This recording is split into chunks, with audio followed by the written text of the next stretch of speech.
आइंदा पेशी पर अदालत ने मीरू को जमानत पर रिहा कर दिया। बरकत ने मीरू की शख्सी जमानत दी थी जिसे अदालत ने मंजूर कर लिया था। फिंगरप्रिंट्स की रिपोर्ट ने कातिल को बेनकाब कर दिया था। खंजर के दस्ते पर पाए जाने वाली उंगलियों के निशानात शुएब दुरानी की उंगलियों के निशानात से मैच कर गए थे। अदालत ने पुलिस को हुक्म दिया था कि वो शुएब दुरानी को गिरफ्तार करके नया चालान पेश करे। फिर हवालात की मखसूस फिजा में पहुंचकर शुएब दुरानी रिकॉर्ड की तरह बजने लगा। पुलिस वाले तो पत्थरों को बोलने पर मजबूर कर देते हैं। शुएब दुरानी किस खेत की मूली था। चंद घंटों की फैंटी ने से जुबान खोलने पर मजबूर कर दिया। बल्किस जहां ने हैरत अंगेज तौर पर तोता चश्मी का मुजाहरा किया था और शुएब से मिलने तक नहीं आई थी। एक ही रात में पुलिस ने शुएब दुरानी से इकबाल जुर्म करवा लिया था। इसने पुलिस को जो बयान दिया था इसका खुलासा कुछ यूं था। बल्किस जहां और शुएब दुरानी में दीरीना आशनाई थी। मलिक नवाज अली के ऑफिस में मुलाजमत दिलवाने में शुएब ने बल्किस जहां से बहुत ताउन किया था। मलिक नवाज अली खूबसूरत औरतों का रसिया था, मगर अभी तक इसने बल्किस जहां की तरफ कोई खास पेशरफ्त नहीं की थी। फिर मलिक साहिब को अपनी एक प्रोडक्ट के लिए मॉडलिंग की जरूरत पेश आ गई और इसने एक फैशन शो का प्रोग्राम बना लिया। तमाम इंतजामात मुकम्मल थे, मगर ऐन वक्त पर पता चला कि एक मॉडल का एक्सीडेंट हो गया था। अब फौरी तौर पर किसी दूसरी मॉडल का इंतजाम करना बहुत मुश्किल था, क्योंकि अगले रोज़ फैशन शो का प्रोग्राम था जो कि एक मुकामी 4 स्टार होटल में होना तय पाया था। मलिक नवाज अली की परेशानी का हल मैनेजर शुएब दुरानी ने पेश कर दिया। शुएब दुरानी ने तजवीज़ पेश की कि क्यों न बल्किस जहां को इस मॉडल की जगह पेश किया जाए। मलिक नवाज ने जब इस तजवीज़ पर गौर किया तो बात इसकी समझ में आ गई। बल्किस जहां को मॉडलिंग के लिए तैयार करना शुएब दुरानी के बाएं हाथ का खेल था। फिर फैशन में बल्किस जहां ने वो क़यामत ढाई के मलिक नवाज अली के होश उड़ गए। इस नौयत को होश रुबा हुस्न इसने अपनी पूरी जिंदगी में नहीं देखा था। वो कई दिनों से बल्किस जहां को अपनी गैर निसाबी सरगर्मियों का हिस्सा बनाने के बारे में सोच रहा था। फैशन शो के इख्तिताम पजीर होने से पहले पहले इसकी सोच में इनकलाबी तब्दीली पैदा हो चुकी थी। बल्किस जहां का बेमिसाल हुस्न नवाज अली के दिल की दुनिया को तहोबाला कर चुका था और वो इसे दिल की मलका बनाने का फैसला कर चुका था। फिर बल्किस को मिसेस नवाज अली बनने में देर न लगी। शुएब दुरानी अपने प्लान की कामयाबी पर बहुत खुश था। 6 माह तक सब कुछ ठीक ठाक चलता रहा। बल्किस जहां शुएब के इशारों पर नाचती रही। ये दोनों का मुश्तरका मंसूबा था। वो दोनों एक दूसरे को चाहते थे, मगर इनकी चाहत में पोशीदा लालच कोई समझ नहीं सकता था। वो मनफी सोच के मालिक मुजरिमाना ज़हन रखने वाले इंसान थे। बल्किस जहां का जादू सर चढ़कर बोल रहा था। मलिक नवाज अली की हैसियत इसके हाथों में खिलौने से ज्यादा कुछ नहीं थी। इस दाना बीना शख्स की अकल पर गारतगर होश बल्किस जहां ने पर्दे डाल दिए थे। वो जो हसीन औरतों को एक खूबसूरत खिलौने से ज्यादा अहमियत नहीं देता था और बल्किस जहां की उंगली पकड़कर चलने का मोहताज था। बल्किस जहां की लम्हा बलम्हा रिपोर्ट शुएब दुरानी के लिए बाइसे इत्मीनान थी। फिर बल्किस जहां ने अपनी पॉलिसी में कुछ तब्दीली पैदा की। अब वो नहायत अहम बातें शुएब दुरानी से छुपाने लगी। इसी दौरान में बल्किस जहां ने मलिक नवाज अली को इस तरह शीशे में उतारा कि वो अपना सब कुछ इसके नाम करने को तैयार हो गया। मलिक नवाज अली ने अपने वकील से मशवरा किया। फेरोज चुगताई ने इसे इस हमाकत से बाज रहने की हदायत की और ये भी याद दिलाया कि इसका जवान बेटा भी है जो इसकी दौलत और जायदाद पर पूरा हक रखता है। मलिक नवाज अली चाहता था कि वकील से ऐसी वसीयत लिखवाए कि इसकी मौत के बाद सब कुछ इसकी बीवी बल्किस जहां को मिल जाए। वकील ने इसकी मालूमात में इजाफा करते हुए बताया कि इस नौयत की वसीयत की कोई कानूनी हैसियत नहीं होती। आप अपनी जिंदगी में अगर चाहें तो अपना सब कुछ किसी भी शख्स को दे सकते हैं। इसे कानूनी जुबान में हिबा करना कहते हैं। इसके लिए बाकायदा हिबानामा तहरीर किया जाता है, लेकिन वसीयत में आप किसी शख्स को अपनी कुल दौलत और जायदाद के 1/3 हिस्से से ज्यादा नहीं दे सकते। फेरोज चुगताई की बात मलिक नवाज अली की समझ में आ गई और इसने कुछ इस अंदाज में वसीयतनामा लिखवाया कि इसकी मौत के बाद इसकी कुल दौलत और जायदाद को 3 बराबर हिस्सों में तकसीम करके बल्किस जहां, बरकत और कैंसर रिसर्च ऑर्गेनाइजेशन के हवाले कर दिया जाए। बल्किस जहां को ये सारी बातें मालूम थी, मगर इसने शुएब दुरानी को इसकी हवा भी नहीं लगने दी थी और हर बार इसे अभी इंतजार करो कहकर टाल देती थी। मुझे बहुत सी बातें वकील फेरोज चुगताई ने बताई थी।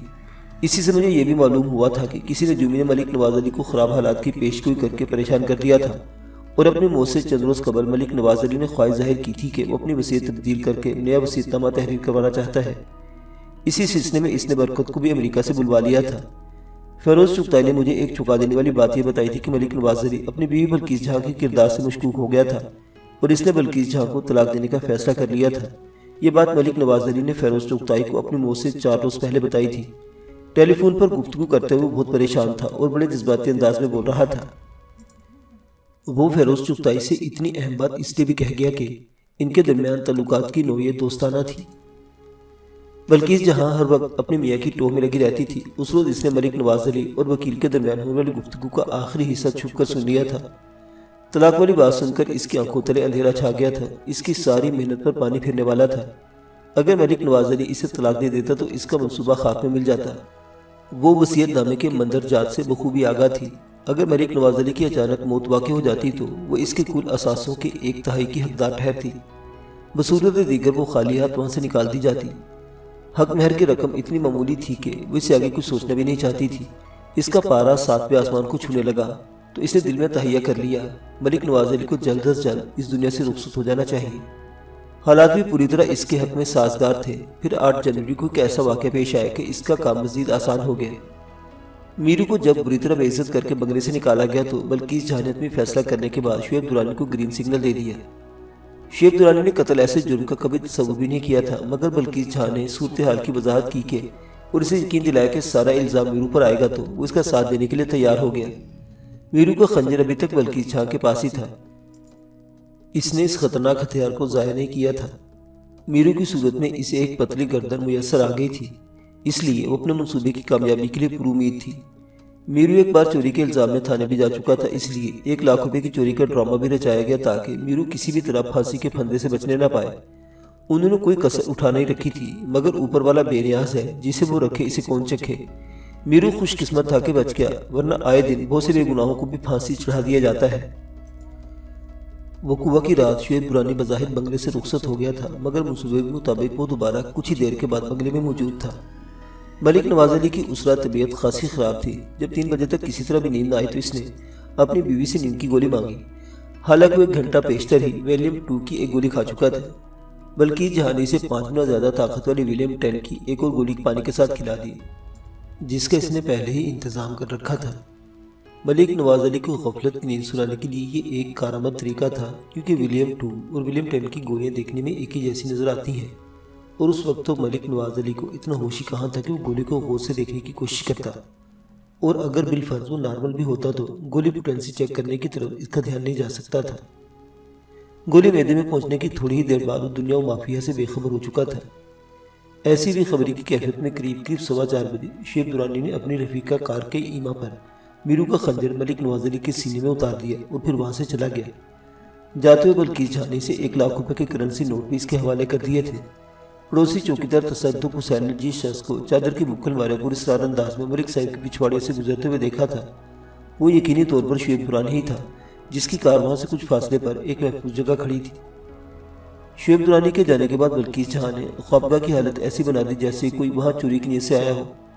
اس اٹھا پٹک کے دوران میں ملک نواز علی کی ایک ایسی ڈائری اس کے ہاتھ تک گئی جس میں اس نے آج تک کی تاریخ میں برکت کی پاکستان آمد کے بارے میں تحریر کر رکھا تھا۔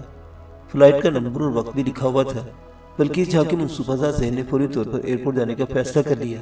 وہ یہ ثابت کرنا چاہتی تھی کہ ملک صاحب کی خراب طبیعت کی وجہ سے وہ خود برکت کو لینے آئی تھی۔ اس طرح اس کی جائے واردات سے غیر موجودگی بھی ثابت ہو جاتی اور اس کی طرف کسی کا دھیان نہیں جاتا۔ اس کے لیے یہ بات نہیں تھی کہ ملک نواز علی نے برکت کو کیا ہدایت دے رکھی تھی۔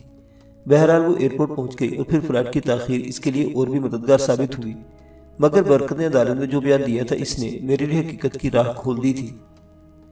اگلی پیشی پر عدالت نے میرو کو باعزت طور پر بری کر دیا۔ پولیس نے نیا چالان پیش کر دیا۔ جج نے شعیب درانی اور بلکیس جہاں پر فرد جرم عائد کر کے انہیں جیل بھیج دیا۔ اس وقت عدالت کے کمرے میں موجود افراد میں سے 2 کی حالت دیدنی تھی۔ دونوں کی آنکھوں سے آنسو روا تھے۔ رسولن بی بی کی بھیگی ہوئی آنکھوں میں ایک چمک نمایاں طور پر دیکھی جا سکتی تھی۔ یہ خوشی کے آنسو تھے۔ اس کے جگر گوشے کو خدا نے نئی زندگی عطا کی تھی۔ دوسری جانب میرو یکٹک بلکیس جہاں کو دیکھے جا رہا تھا۔ اس کے لیے وقت جیسے تھم کر رہ گیا تھا۔ اس کی نمنام آنکھوں میں اداسی کی دھند نے ڈیرا جما رکھا تھا۔